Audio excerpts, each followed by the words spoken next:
ناظرین، حماس اور اسرائیل کے درمیان یہ جو ریسنٹ جنگ چھڑی ہے، اس پہ شروع میں امریکنس نے بڑا جوش و خروش کے ساتھ، بڑا ایک انرجی کے ساتھ اسرائیل کی سپورٹ کی، اور پورا ویسٹرن میڈیا لگ گیا کام پہ ایک ماحول بنانے کے لیے غزہ کی انویژن کے حوالے سے۔ لیکن مسلم دنیا سے جو شدید ری ایکشن آیا ہے سڑکوں پہ اور ڈپلومیٹیکلی اور ہر طرح سے جو ری ایکشن آیا ہے، اس پہ ویسٹ والے تھوڑا سا پیچھے ہٹے ہیں۔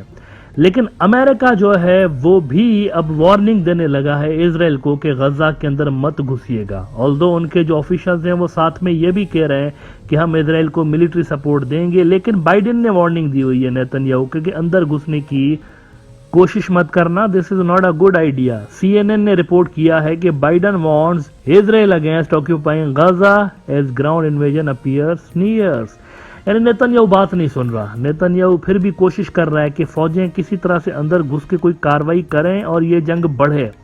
اب کل بھی میں نے ایکسپلین کیا تھا کہ یہ نیتن یاہو کے خود کے لیے نقصان کار ہوگا اگر یہاں پہ جنگ نہیں چھڑتی تو پولیٹیکلی اس کو لاس ہوگا۔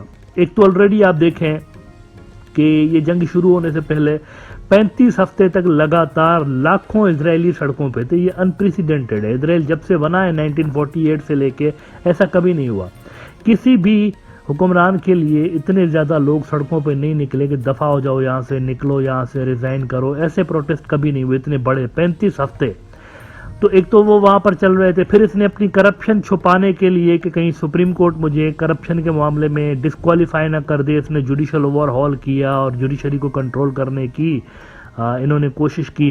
تو یہ سارے معاملات پہلے سے ہی چل رہے تھے کہ اب یہ جو انٹیلیجنس فیلیور، ملٹری فیلیور ہوا ہے حماس کے حملے کے بعد، اس کا بھی پریشر اس کے اوپر آ گیا ہے۔ اگر یہ جنگ ختم ہوئی اور چیزیں نارملائزیشن کی طرف بڑھیں، یعنی چیزیں کام ڈاؤن ہونا شروع ہوئیں، تو پھر یہ سارا ملبہ اس کے اوپر آ کے گرے گا۔ اس لیے یہ چاہتا ہے کہ یہ جنگ تھوڑی سی کھینچے، اور جیسے زیلنسکی آپ دیکھیں وہاں بنا الیکشن کے پڑا ہوا ہے نا، وہاں پہ پریزیڈنٹ لگا ہوا ہے وہاں پہ، تو یہ بھی کچھ اس طرح کا ماحول سمجھتا ہے کہ ہو کہ بس ہمارے اور حماس کے درمیان جنگ ہو۔ لیکن امریکنس کہہ رہے ہیں کہ یہ بھول میں مت رہنا کہ یہ صرف تمہارے اور حماس کے درمیان ہوگی، اس کے اندر بہت سارے پلیئرز جو ہیں وہ کود پڑیں گے۔ سی این این مزید کہتا ہے کہ in an interview with C B S 60 minutes that aired Sunday, Biden said it would be a big mistake for Israel to occupy Gaza.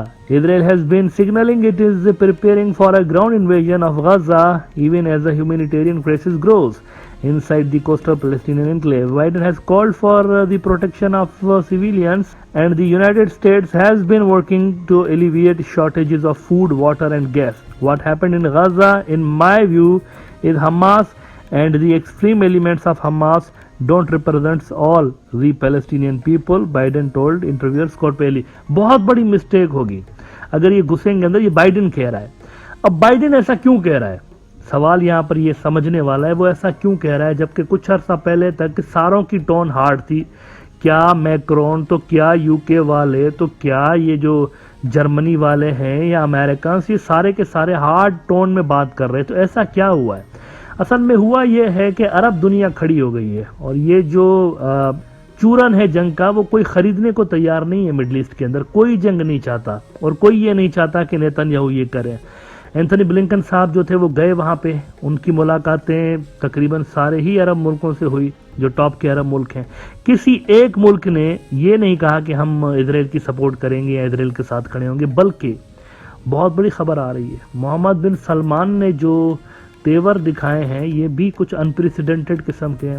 ہوا یہ کہ اینتھنی بلنکن جب وہاں پہنچا نا، امریکہ کا سیکرٹری آف اسٹیٹ، اب دیکھیے گا یہ بادشاہ کا، ایک کنگ ہوتا ہے نا، جو کنگ کا اور آفیشلز کا کیا فرق ہوتا ہے؟ کنگ ہوتا ہے، بادشاہوں کے جو تیور ہوتے ہیں وہ بھی بادشاہوں والے ہوتے ہیں۔ محمد بن سلمان کے پاس یہ پہنچا، ایک تو محمد بن سلمان اس سے مل نہیں رہا تھا، تو یہ پہلے وزیر خارجہ جو تھا سعودی کا، ان سے مل کے چلے گئے یو اے۔ پتہ نہیں انہوں نے یو اے والوں سے کہلوایا کہ یار میری میٹنگ ارینج کروا دے محمد بن سلمان سے، یا کیا ہوا خدا جانے۔ یہ یو اے گئے، یو اے سے واپس پھر سعودی آئے، یعنی اس کا مطلب یہ نظر آ رہا ہے، یہ پرسیپشن ہمیں مل رہی ہے کہ محمد بن سلمان اس سے نہیں مل رہا تھا، تو اس نے میٹنگ یو اے والوں کے ذریعے غالباً ارینج کروائی ہے۔ تو یہ جب دوبارہ پہنچا سعودی عرب دوسرے دن، تو اس کو محمد بن سلمان نے شام کا ٹائم دیا کہ میں تم سے شام کو ملوں گا۔ شام کو اس کو کئی گھنٹے ویٹ کروایا، کئی گھنٹے ویٹ کرنے کے بعد اس کو کہا گیا کہ آج میٹنگ کینسل ہے، محمد بن سلمان بزی ہے، کل ملیں گے. تو نیکسٹ ڈے اگین اس کو ویٹ کروایا گیا، اور ویٹ کروانے کے بعد محمد بن سلمان وہاں پہنچے، اور وہاں پہنچنے کے بعد پہلا ہی جو جملہ ہے محمد بن سلمان اس کو کہتا ہے کہ یہ جنگ میں یہ جو اسکیلیشن بڑھی ہے اس کو کب ختم کروا رہے ہیں. پہلا ہی اس نے ڈیمانڈ یہ رکھی یہ کب ختم کروا رہے ہیں، اور یہ جو غیر انسانی طریقے سے وہاں سویلینز کی اس طرح ایڈ بند کر دی گئی ہے، پانی بند کر دیا گیا ہے، اس کو آپ کب ختم کروا رہے ہیں. پہلا ہی جملہ انہوں نے یہ بولا. اب یہ تیور ہے اصل میں عرب دنیا کے اس وقت. میں نے کل بھی کہا تھا کہ غصہ ہے وہاں پر، جو اسٹریٹ لیول پر غصہ ہے نا، پبلک لیول پر غصہ ہے، ان کی لیڈرشپ میں وہی آپ کو ٹرانسلیٹ ہوتا ہوا نظر آتا ہے. جس طرح لوگ سوچتے ہیں ویسے ہی ان کے لیڈر سوچ رہے ہوتے ہیں، کم سے کم اس معاملے پہ، فلسطین والے معاملے پہ. واشنگٹن پوسٹ لکھتا ہے کہ Blinken meets resistance in courtship of Egypt and Saudi Arabia on Gaza war. The Secretary of State appealed to the leaders of the two key countries to tamp down anger over Israel's retaliation and to assist in humanitarian aid. In Riyadh, the Saudi ruler kept Blinken waiting several hours for a meeting presumed to happen in the evening, but which the Crown Prince only showed up for the next morning. شام کو ہونی تھی، کتنے گھنٹے ہو گئے دیکھیے، وہ نہیں ہوئی شام کو، نیکسٹ ڈے ہوئی ہے. نیکسٹ ڈے پہ بھی محمد بن سلمان اپنے ٹائم پہ وہاں پہ جب اس کو ٹھیک لگا وہ وہاں پہ آیا ہے. Once the meeting began, Muhammad stressed the need to stop the military operation that claimed the lives of innocent people, a reference to Israel's offensive and lift the siege of Gaza that has left the Palestinian territory without water, electricity or fuel, according to the Saudi summary of the meeting. اچھا اس کے بعد کیا ہوا ہے؟ اس کے بعد Blinken جو ہے وہاں پہنچا ایجپٹ کے اندر. ایجپٹ میں جو سی سی نے ان کے ساتھ کیا ہے وہ بھی تاریخی ہے. آپ کو یاد ہوگا کچھ دن پہلے جب بلنکن صاحب اسرائیل پہنچے تو پہنچتے ہی انہوں نے کہا کہ I came here as a جو، میں یہودی کے طور پر یہاں آیا ہوں. ویسے یہ خود یہودی ہیں اینتھنی بلنکن. تو میں نے اپنے ٹویٹر اکاؤنٹ پر بھی کئی مرتبہ اس چیز کا ریفرنس دیا کہ یہ غیر ضروری جملہ اس نے بولا ہے، عرب اس کو پسند نہیں کریں گے اس جملے کو. اور یہ مجھے حیرانگی بہت زیادہ، کیونکہ دیکھیں نا امریکنز کا کیا جاتا ہے اس کے اندر. اگر آپ امریکہ کو دیکھیں وہ جوئش اسٹیٹ تھوڑی ہے امریکہ. بلنکن جو ہے وہ کوئی سفیر تھوڑی ہے امریکہ کا وہاں اسرائیل کے اندر، وہ تو ایک فورن منسٹر قسم کی چیز ہے نا.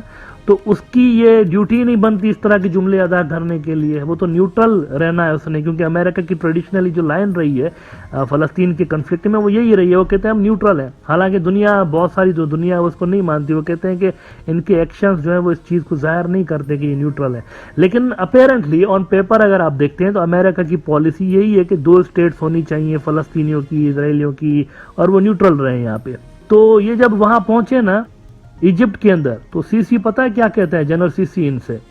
جنرل سی سی کہتا ہے کہ تم نے وہاں پر کہا کہ تم وہاں یہودی کی حیثیت سے آئے ہو اسرائیل میں. یہ باقاعدہ میٹنگ کے اندر بات ہوئی وہاں پہ. تم نے وہاں کہا کہ تم وہاں یہودی کی حیثیت سے آئے ہو، لیکن بلنکن میں یہاں ایجپٹ میں جس محلے میں پلا بڑا ہوں، جوان ہوا ہوں نا، تو میرے ارد گرد یہودی ہی رہتے تھے. اور میں نے اپنی زندگی میں کبھی نہیں دیکھا کہ ہم نے کبھی ڈسکرمنیشن عربوں نے یہودیوں کے ساتھ اپنے نیبرہڈ میں کی ہو. میرے ملک میں، میرے محلے میں یہودی رہتے تھے، میں ان کے ساتھ پلا بڑا ہوں، میں نے کبھی ان کے ساتھ ڈسکرمنیشن نہیں دیکھی. اب یہ ایک طرح کا پروٹیسٹ انہوں نے لانچ کیا ہے کہ یہ جو آپ ون سائیڈڈ ہو کے کھڑے ہو گئے نا اس طرح کی سٹیٹمنٹس دے کر، یہ ہمیں پسند نہیں آئی. واشنگٹن پوسٹ ہی کہتا ہے کہ the Egyptian president also commented on Blinken's recent remarks in Israel in which the US diplomat invoked his own Jewish heritage in explaining his understanding of Jewish oppression. اب ذرا اس میں سی سی کے ورڈ دیکھیے. کہتے ہیں you said that you are a Jewish person and I am an Egyptian person who grew up next to Jews in Egypt. Sisi said, they have never been subjected to any form of oppression or targeting, and it has never happened in our region that Jews were targeted in recent or old history. تم یہ کیا بات کر رہے ہو؟ ہمارے عربوں کے درمیان یہودی رہتے ہیں، ہم نے تو کبھی اس طرح کی بات نہیں کی، ٹارگٹ نہیں کیا ان کو. یہ کیا بات وہاں پر کی؟ اچھا ایران کے اندر آپ دیکھیے، اصفہان میں یہودیوں کی بڑی تعداد رہتی ہے. خود ایران کے اندر یہودی ٹارگٹ نہیں ہوتے. ایران تو زیادہ یعنی اینٹی اسرائیل ہے نا، وہاں پر یہودی ٹارگٹ نہیں ہوتے ایران کے اندر. ان کے پاس بھی رائٹس ہیں، وہ سٹیزنس ہیں، وہ زیادہ خوش ہیں، مائگریٹ کر کے اسرائیل نہیں جا رہے. وہ کہتے ہیں ہم تو ایران میں خوش ہیں. یہ فضول قسم کی بات انہوں نے کی، میرے خیال سے یہ نہیں کرنی چاہیے تھی. اس سے تاثر دنیا کے اندر یہ گیا کہ امریکہ ساتھ کھڑا ہو گیا، عربوں کے اگینسٹ کھڑا ہو گیا ہے اسرائیل کے ساتھ. تو ایک شدید قسم کی مزاحمت کا سامنا امریکہ کو کرنا پڑا ہے عرب دنیا سے.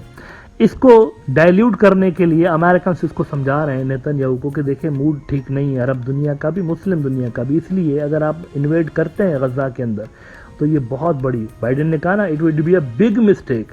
تو ان کو سمجھانے کی کوشش کر رہے ہیں، لیکن اسرائیلی فورسز ابھی بھی غزہ کے باہر کھڑی ہوئی ہیں اور ٹینشنز اس وقت تک بھی جوں کہ توں برقرار ہے.